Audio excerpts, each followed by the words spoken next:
അസ്സലാമു അലൈക്കും വറഹ്മത്തുള്ളാ. Episode service സഹായിലേക്ക് ഒരിക്കൽ കൂടെ എല്ലാവർക്കും ഹൃദ്യമായ സ്വാഗതം.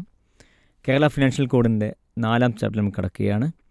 പതിപോലെ സെന്തി മാഷ് കൂടെയുണ്ട്. നമുക്ക് ആരംഭിക്കാം. ഏതാനും എപ്പിസോഡുകൾ നമ്മൾ ഫിനാൻഷ്യൽ കോഡിൻ്റെ ചർച്ച ചെയ്ത് കഴിഞ്ഞു. അതിൽ ഇൻട്രൊഡക്ടറി ഡെഫനിഷനുകളൊക്കെ പറഞ്ഞു. നമുക്ക് ഏതാണ്ട് ഫൈനാൻഷ്യൽ കോഡിലുള്ള ചാപ്റ്ററുകളുടെ ഒരു ഐഡിയ കിട്ടി. മാത്രമല്ല അതിൻ്റെ ചാപ്റ്ററുകളെ അറേഞ്ച് ചെയ്ത വിവരങ്ങൾ നമ്മൾ പറഞ്ഞു. രണ്ടാമത്തെ ചാപ്റ്റർ റെസീറ്റ് ദെയർ കളക്ഷൻ എന്നുള്ളതായിരുന്നു. ആ ചാപ്റ്റർ രണ്ടാമത്തെ ചാപ്റ്ററിൽ നമ്മളിപ്പോൾ ഏറെക്കുറെ ഭാഗങ്ങളൊക്കെ കവർ ചെയ്തു. സർക്കാരിൻ്റെ വരുമാനത്തിൽ കൈ കിട്ടിയ കാശ് എന്താ ചെയ്യേണ്ടത് എന്നും, വരുമാനങ്ങളിലെ ബിൽഡിങ്ങുകളുടെ ടാക്സുകൾ, പിന്നെ സെയിൽ പ്രൊസീഡ്സുകൾ, പബ്ലിക്കേഷൻ്റെ വില നിശ്ചയിക്കൽ തുടങ്ങിയ കാര്യങ്ങളൊക്കെ പറഞ്ഞ് രണ്ടാമത്തെ ചാപ്റ്ററിൽ ഒരു ഐഡിയ ഉണ്ടാക്കി. ഇനി നമുക്കിപ്പോൾ കാശൊക്കെ കയ്യിലായല്ലോ, ഇനി നമുക്ക് ചിലവാക്കി തുടങ്ങാം. അപ്പോൾ അടുത്ത അധ്യായം എക്സ്പെൻഡിച്ചർ എന്ന ഒരു ടോപ്പിക്കാണ്. ചിലവുകൾ, ചെലവഴിക്കൽ. ഈ ചെലവഴിക്കൽ എന്നുള്ളത് ഇൻകറിങ് എക്സ്പെൻഡിച്ചറാണ്. ഇൻകറിങ് എക്സ്പെൻഡിച്ചർ സർക്കാരിൻ്റെ ഭാഗത്തു നിന്നുള്ള ചെലവഴിക്കലുകൾ എന്തൊക്കെയാണ് എന്നുള്ളതാണ്. According to the general principles of expenditure, there are 2 condition for incurring expenditure from public fund. 2 കണ്ടീഷനുണ്ട്. ഒന്ന്, sanction by a general or special order. 2, sufficient fund must have been provide. സർക്കാർ പണം ചെലവഴിക്കുന്നതാരാ? ഉദ്യോഗസ്ഥന്മാരാ. ആ ഉദ്യോഗസ്ഥന്മാർ ഈ പണം ചെലവഴിക്കുന്നതിന് 2 കണ്ടീഷനുണ്ട്. ഒന്ന്, ജനറലായിട്ടുള്ളതോ അല്ലെങ്കിൽ പ്രത്യേകമായിട്ടുള്ളതോ ആയിരിക്കുന്ന സാങ്ഷൻ വേണം, ഓർഡർ വേണം. അപ്പോൾ ജനറലായിട്ടുള്ള ഓർഡർ എന്ന് പറഞ്ഞാൽ എങ്ങനെ? എല്ലാ സർക്കാർ ജീവനക്കാരുടെയും അധ്യാപകരുടെയും മറ്റ് എസ്റ്റാബ്ലിഷ്മെൻറ്റുകളുടെയും ശമ്പളവും അലവൻസും നൽകാവുന്നതാണ് എന്നുള്ളത് ബഡ്ജറ്റ് പാസ്സാകുന്നതോടുകൂടി തന്നെ ജനറൽ ഓർഡറായി. പിന്നെ സെപ്പറേറ്റ് വേണമെന്നില്ല. അപ്പോൾ ആ ഉത്തരവുണ്ട്. അപ്പോൾ ഡ്രോയിങ് ആൻഡ് ഡിസ്ബേഴ്സിംഗ് ഓഫീസർക്ക് എന്ത് ചെയ്യാം? എല്ലാ മാസവും മേടിച്ചു കൊടുക്കാം. ഈ ജനറൽ ഓർഡർ ഉള്ളതുകൊണ്ട് ട്രഷറി ഓഫീസറെ അത് ഓതറൈസ് ചെയ്തിരുന്നതുകൊണ്ട് ബില്ല് എന്നാൽ കാശ് കിട്ടും. ഒരു കേസ്. എങ്കിലോ നിങ്ങളുടെ സ്കൂളിന് വേണ്ടി ഒരു കെട്ടിടം, സർക്കാർ കെട്ടിടം അനുവദിച്ചിട്ടുണ്ട്. അത് സ്പെഷ്യലാണ്. അത് സാങ്ഷൻ ചെയ്യണം. ആ എമൗണ്ട് സാങ്ഷൻ ചെയ്യണം. എന്നാലേ എന്ത് ചെയ്യാൻ പറ്റുള്ളൂ? പൈസ പിൻവലിക്കാൻ പറ്റുള്ളൂ. അപ്പം എന്ത് വേണം? ചെലവാക്കുന്നതിന് വേണ്ടി സ്പെഷ്യൽ ഉത്തരവ് വേണം. ഒന്നുകിൽ ജനറൽ അല്ലെങ്കിൽ സ്പെഷ്യൽ ഓർഡർ. പിന്നെ സഫിഷ്യൻറ്റ് ഫണ്ട് പ്രൊവൈഡഡ്. ശമ്പളവും അലവൻസിനും പ്രത്യേകിച്ച് പ്ലാനൊന്നും ഇല്ലാത്തത് കൊണ്ട്, നോൺ പ്ലാൻ ആയതുകൊണ്ട് അതിന് ഫണ്ടുണ്ട്. ബഡ്ജറ്റിൽ പ്രൊവിഷൻ സാങ്ഷൻ ചെയ്ത ഫണ്ടായി. നിങ്ങളെ കെട്ടിടത്തിന് കാശ് കിട്ടണമെങ്കിൽ എന്ത് വേണം? സ്പെഷ്യൽ ഫണ്ട് വേണം. MLA ഫണ്ടായാലും വേണ്ടില്ല, MP ഫണ്ടായാലും വേണ്ട, അലോട്ട്മെൻറ്റ് വേണം. അപ്പോൾ sufficient fund must have been provided. അപ്പോൾ മാത്രമേ ഒരു ഡ്രോയിങ് ആൻഡ് ഡിസ്ബേഴ്സിംഗ് ഓഫീസർക്ക് സർക്കാരിലുള്ള ബില്ല് സർക്കാരിൻ്റെ വേണ്ടി ചെലവഴിക്കാൻ പറ്റും. അപ്പോൾ ചെലവഴിക്കുന്നതിന് 2 പ്രധാന ഘടകങ്ങൾ, അല്ലെങ്കിൽ സർക്കാർ പണം ചെലവഴിക്കാനുള്ള 2 പ്രധാന കണ്ടീഷനുകൾ എന്താണ്? ഒന്ന്, പൊതുവായതോ അല്ലെങ്കിൽ സെപ്പറേറ്റ് ആയിട്ടുള്ളതോ സ്പെഷ്യൽ ആയിട്ടുള്ളതോ ആയിരിക്കുന്ന ഉത്തരവുകൾ വേണം. ചിലവഴിക്കുന്നതിന് വേണ്ടി എന്ത് വേണം? സഫിഷ്യൻറ്റ്, മതിയായ ഫണ്ടുകൾ ഫണ്ടുണ്ടായിരിക്കും. The expenditure should not be prima facie more than the occasion demands is one of the standards of financial property. Expenditure should not be prima facie more than the occasion demands is one of the. ഈ occasion ഡിമാൻഡ്സുകളുടേക്കാൾ കൂടുതൽ ഉണ്ടാവരുത് എന്നുള്ളത് standards of financial property എന്ന് പറഞ്ഞാൽ ജനവിനിയോഗത്തിനുള്ളതായിരിക്കുന്ന വ്യവസ്ഥയിൽ ആവശ്യത്തിനേക്കാൾ കൂടുതൽ എന്തുണ്ടാവാൻ പാടില്ല? ചെലവുണ്ടാവാൻ പാടില്ല. Standards of financial property is described in article 40B. 40Bയിലാണ് ഈ സ്റ്റാൻഡേർഡ്സ് ഓഫ് ഫൈനാൻഷ്യൽ പ്രോപ്പർട്ടി പറയുന്നത്. കുറേ കാര്യങ്ങളുണ്ട് അതിൽ. അത് ഫൈനാൻഷ്യൽ പ്രോപ്പറൈറ്റി എന്ന് പറയും. All appropriation lapse at the close of the financial year. എല്ലാ അപ്രോപ്രിയേഷൻ ചെലവഴിക്കലുകൾക്കുള്ള എല്ലാ അലോട്ട്മെൻറ്റുകളും എല്ലാ സാങ്ഷനുകളും ഫൈനാൻഷ്യൽ ഇയറിൻ്റെ അവസാനം ലാപ്സായി പോകും.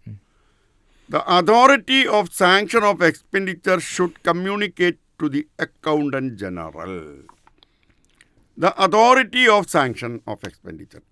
ചിലവഴിക്കുകളുടെ സാങ്ഷൻ കിട്ടിയിട്ടുണ്ടല്ലോ, the authority of sanction of expenditure. അപ്പോൾ എക്സ്പെൻഡിച്ചർ ചിലവഴിക്കാനുള്ളതായിരിക്കുന്ന, എക്സ്പെൻഡിച്ചർ വിനിയോഗിക്കാനുള്ളതായിരിക്കുന്ന സാങ്ഷൻ, ആ sanction it should be communicated to the accountant general. AG അറിയിക്കണം. അതിൻ്റെ പേരാണ് communication of sanction. Communication of sanction അങ്ങനെ ഒരു ടോപ്പിക് ഉണ്ട്, communication of sanction.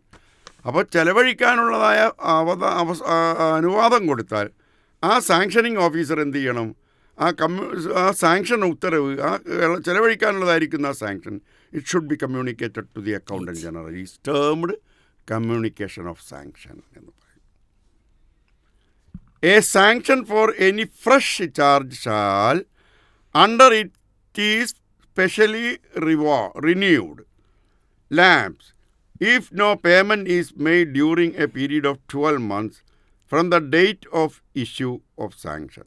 A sanction for any fresh charge shall under it specially renewed lapse if no payment is made during a period of 12 months from the date of issue of sanction.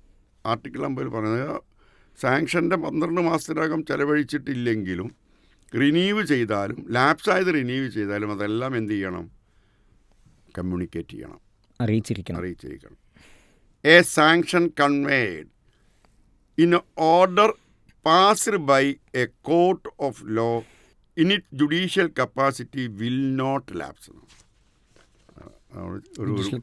Judicial കപ്പാസിറ്റിയിൽ വന്ന ഒരു സംഗതി ഒരിക്കലും എന്താവില്ല, lapse ആവില്ല. Exception കേസാണ്. Exception case അത് വെർഡിക്റ്റാണ്. ഒരിക്കലും എന്താവില്ല, കോടതി ഇടപെട്ട് കൊടുക്കാൻ പറഞ്ഞാൽ അതിന് ലാപ്സ് ആവുന്ന സ്വഭാവം ഇല്ല.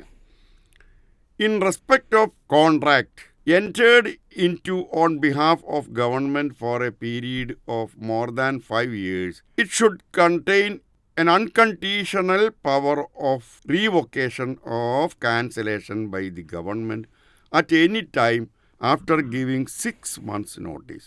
6 മാസത്തെ 5 കൊല്ലത്തേക്കുള്ളൊരു എഗ്രിമെൻറ്റാണ്. ആ എഗ്രിമെൻ്റ് എന്ത് ചെയ്യാറാ, അൺകണ്ടീഷണലായിട്ട് ആ കാര്യങ്ങൾ നീട്ടിക്കൊണ്ടുവരികയാണെങ്കിൽ 6 മാസത്തെ നോട്ടീസ് കൊടുത്തിട്ട് അൺകണ്ടീഷണലായിട്ട് ക്യാൻസൽ ചെയ്യാം. കാരണം 5 കൊല്ലത്തേക്കൊക്കെ ഒരു കോൺട്രാക്റ്റ് കിട്ടുമ്പോൾ ഇവിടെ അഴിമതി നടത്താനുള്ള സാധ്യത കൂടുതലുണ്ട്. അല്ലെങ്കിൽ ഇത് കൊടുത്തതിൻ്റെ പേരിൽ ചിലപ്പം ഗവൺമെൻറ് മാറാൻ സാധ്യതയുണ്ട്. 5 കൊല്ലമാണല്ലോ. പുതിയ ഗവൺമെൻറ് വന്നിട്ട് 2 കൊല്ലം കഴിഞ്ഞിട്ട് 5 കൊല്ലത്തേക്ക് കൊടുത്താൽ ചിലപ്പോൾ അതിൻ്റെ ഇടയിൽ ഇലക്ഷൻ വന്നാൽ ഗവൺമെൻറ് മാറാൻ സാധ്യതയില്ലേ. അപ്പോൾ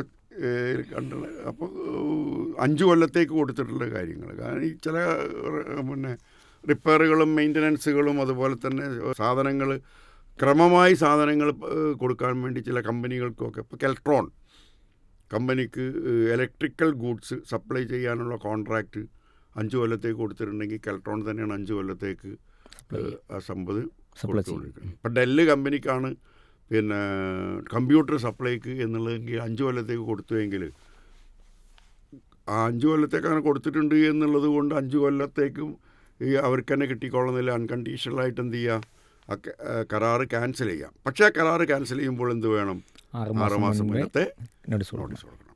അല്ല നിങ്ങളെന്താ അങ്ങനെ ചെയ്ത് എന്ന് പറഞ്ഞിട്ട് മെക്കഡർ അങ്ങോട്ട് വരണ്ട.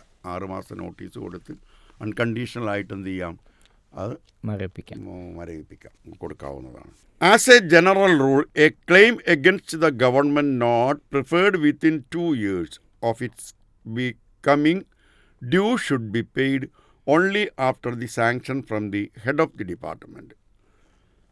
സാധാരണഗതിയിലുള്ള ഒരു നിയമമനുസരിച്ച് ഒരു എമൗണ്ട് പാസ്സായ 2 വർഷമാണ്.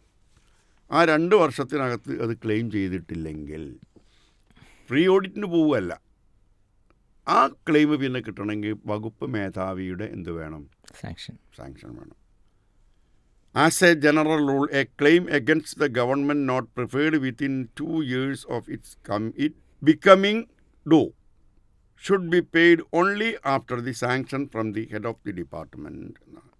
പേ and allowances, leave salary and other monthly recurring payment to government servants become due for payment on the first working day of the next month. Due date of claim എന്നാണ്. ഓരോ സംഭവങ്ങൾക്കും എന്തുണ്ട്? കൃത്യമായ കണക്കുണ്ട്.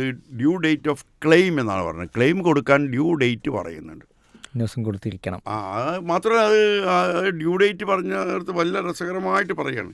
ഡ്യൂ ഡേറ്റ് ഓഫ് ക്ലെയിം അതിൽ പറയുന്നു pay and allowances of arrears on account of establishment claim should be noted in the service book other service records of the differ concerned immediately on encashment of the അതിൽ claim on account of pension which are regularly by rule 294 and 295 of Kerala treasury code. അപ്പോൾ due date of ക്ലെയിമിനെ കുറിച്ച് പറയുന്നത് ഇതിൻ്റെ 53ാമത്തെ ആർട്ടിക്കിളിൻ്റെ ബിയിലാണ്. A claim will be held to have become due either on the date of sanction to the claim or the date of its accrue. ഒന്നുകിൽ അത് അക്വർ ആയ തീയതി മുതൽ അല്ലെങ്കിൽ അത് സാങ്ഷൻ ചെയ്ത മുതൽക്ക് ആയിരിക്കും. An arrear claim resulting from an order issued in retrospective effect does not rise until the order is issued. Pay and allowances, leave salary and other monthly recurring payment to government servant become due for payment on expiry of the month. Increment, promotion and other arrangements involving alteration in the pay which were not specially ordered to be held abeyance should be held to have become due on the expiry of the month to which the relates.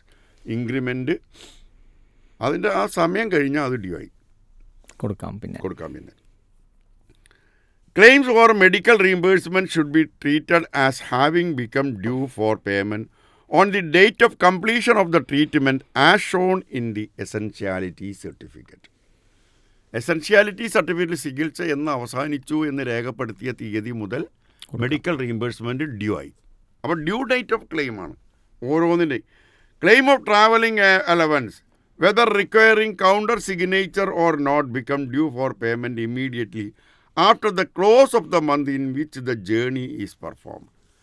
Travelling allowance due ആവുന്നത് എപ്പോഴാണ്? എന്നാണോ യാത്ര അവസാനിച്ചത്.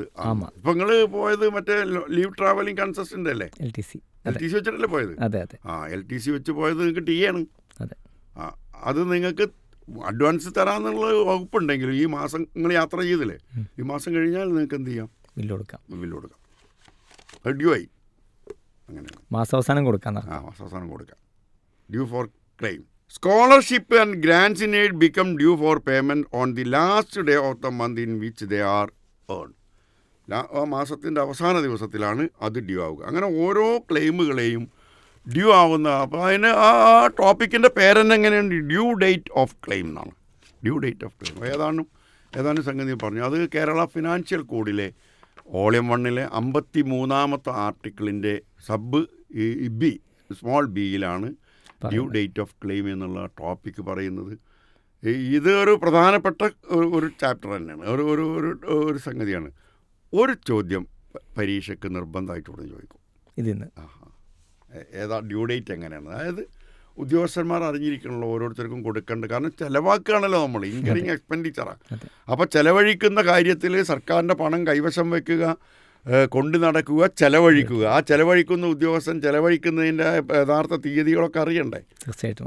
അപ്പോൾ ഈ ഓരോന്നും കൊടുക്കേണ്ട സമയം എപ്പോഴാണെന്ന് അങ്ങനെ കുറേ സംഭവങ്ങൾ പറയുന്നുണ്ട്. As a general rule travelling allowance claim should B preferred within 1 month after the date of the month in which the journey is performed.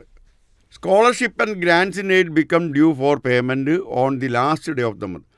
The right of government servant serving in government committees to TA shall be forfeited if the claim for it not preferred to the drawing and disbursing officer or controlling officer 1 year from the date on which it falls due. Due ആയതിന് ശേഷം കിട്ടിയില്ലെങ്കിൽ the right of government servant serving on government committees to TA shall be forfeited if the claim for it is not preferred to the drawing and disbursing officer or controlling officer 1 year from the date on which it is falls. Due ആയിട്ടൊരു വർഷത്തിനകം ഇത് government കമ്മിറ്റികളിലൊക്കെ ആയിട്ടുള്ള ആളുകളുടെ യാത്രയുടെ TA claim ചെയ്തിരിക്കണം എന്നത്. In the case where tour advance is not utilised fully but the adjustment bill is submitted in time, interest will be charged on the unutilized portion of the advance at the rate of 18% per annum from the date of draw to the date of refund. നിങ്ങൾ advance വാങ്ങിയിട്ടുണ്ടെങ്കിൽ അത് utilise ചെയ്യുകയും ചെയ്തല്ലോ. അപ്പോൾ നിങ്ങൾ ടൂറിന് പോയി advance വാങ്ങി utilise ചെയ്യുകയും ചെയ്തു. ഇനി നിങ്ങൾ എന്ത് ചെയ്യണം? ബാക്കി പൈസക്ക് വേണ്ടിയിട്ട് കൊടുത്താൽ കൊടുക്കണം. എപ്പോൾ കൊടുക്കണം? സമയത്തിന് കൊടുക്കണം. അത് നിങ്ങൾ കൊടുത്തില്ലാന്ന് വെക്കുക. കൊടുത്തില്ലെങ്കിൽ ആ എമൗണ്ട് റിലീസാവില്ല. നിങ്ങൾക്ക് തന്നത് അഡ്വാൻസാണ്, എനിക്ക് തരാനുള്ളതല്ലേ. സമയത്തിന് നിങ്ങൾ ബില്ല് കൊടുക്കുന്നത് വാഡിങ് ബില്ല് കൊടുക്കാൻ വേണ്ടി അല്ലെങ്കിൽ ക്ലെയിം ചെയ്യുന്നതിന് വേണ്ടി നിങ്ങൾ അനാസ്ഥ കാണിച്ച് സമയം വൈകിയാൽ അഡ്വാൻസ് തുക നിങ്ങൾക്ക് തന്നതിന് 18% ഇൻട്രസ്റ്റ് കണക്കാക്കും. തിരിച്ചു കൊടുക്കണം. 18% ഇൻട്രസ്റ്റ്. 18% കൊല്ലൽ പലിശ കേട്ടോ, കൊള്ള പലിശ എന്ന് പറയാം. 18%, 20%. കാരണം 20% പലിശ 5 കൊല്ലം കൊണ്ട് ഇരട്ടിയാവുകയും 5 കൊല്ലം കൊണ്ട് സിമ്പിൾ ഇൻട്രസ്റ്റ് 20 കൊല്ലമാവും. 20% സിമ്പിൾ. അത് കോമ്പൗണ്ടാണെങ്കിൽ പറയും വേണ്ട. കാരണം ഒരു എമൗണ്ട് 100 രൂപ, 20% സിമ്പിൾ ഇൻട്രസ്റ്റ് ആണെങ്കിൽ 1 കൊല്ലം കഴിയുമ്പോൾ എത്രയായി?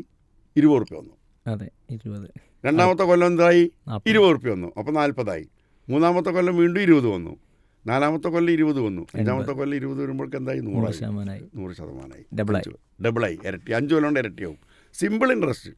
കോമ്പൗണ്ട് ആണെങ്കിൽ അതിനൊക്കെ മുന്നേ ആവും. കാരണം ആദ്യം 100 റുപ്യക്കാണ്, പിന്നെ 120, പിന്നെ 140, പിന്നെ 160. അങ്ങനെ വരുമ്പോൾ 5 കൊല്ലം വേണ്ട. ഇത് കോമ്പൗണ്ട് ഇൻട്രസ്റ്റ് ആണ്. അപ്പോൾ 18% ഇൻട്രസ്റ്റ് എന്നൊക്കെ പറയുന്നത് വലിയ സംഖ്യയാണ്. കൊള്ളപ്പലിശ എന്ന് തന്നെ പറയാം. സമയത്തിന് ബില്ല് കൊടുത്തോളണം. അപ്പോൾ അത് ഒരു കാര്യം മനസ്സിലായല്ലോ. In case where tour advance is not utilised fully but the adjustment bill is submitted in time. മുഴുവൻ ചിലവാക്കിയിട്ടില്ല, ആ അഡ്വാൻസ് കിട്ടിയത് മുഴുവൻ ചിലവാക്കിയിട്ടില്ല എങ്കിൽ period of limitation of arrears claim of pay, arrear claim of pay is 5 years from the date when the claim fall due. 5 കൊല്ലമാണ് arrears claim ചെയ്യുക. 5 കൊല്ലം കഴിഞ്ഞിട്ടാണ് ക്ലെയിം എങ്കിൽ എന്ത് വേണം? ഏജിയുടെ സാങ്ഷൻ വേണം. അതിനെ പ്രീ ഓഡിറ്റ് എന്നാ പറയാം. The travelling allowance will become time barred if it is not drawn within 2 years. TA വാങ്ങിയില്ലെങ്കിൽ അതിൻ്റെ time bar 2 കൊല്ലമാണ്. The period of limitation in respect of arrear claim of pension is 12 years from the date the claim fell due for payment. The period of limitation in respect of arrear claim of pension is 12 years. പെൻഷൻ്റെ പിന്നെ arrear ക്ലെയിമിന് 12 മാസമാണ്. ആ 12 മാസത്തിൽ വരെ claim ചെയ്യാനുള്ള സാവകാശം. Period of limitation in respect of arrear claim of pension is 12 years. 12 years ആണ്. 12 വർഷമാണ്. The maximum period fixed for claiming statutory grants is 5 years. Statutory grantsകളുടെ maximum വർഷം 5 കൊല്ലമാണ്. സർവീസ് സഹായിയുടെ ഈ എപ്പിസോഡ് അവസാനിക്കുകയാണ്. കേരള ഫിനാൻഷ്യൽ കോഡിൻ്റെ ബാക്കി ഭാഗം നമുക്ക് അടുത്ത എപ്പിസോഡിൽ കേൾക്കാം. അസ്സലാമു അലൈക്കും വറഹ്മത്തുള്ളാഹി.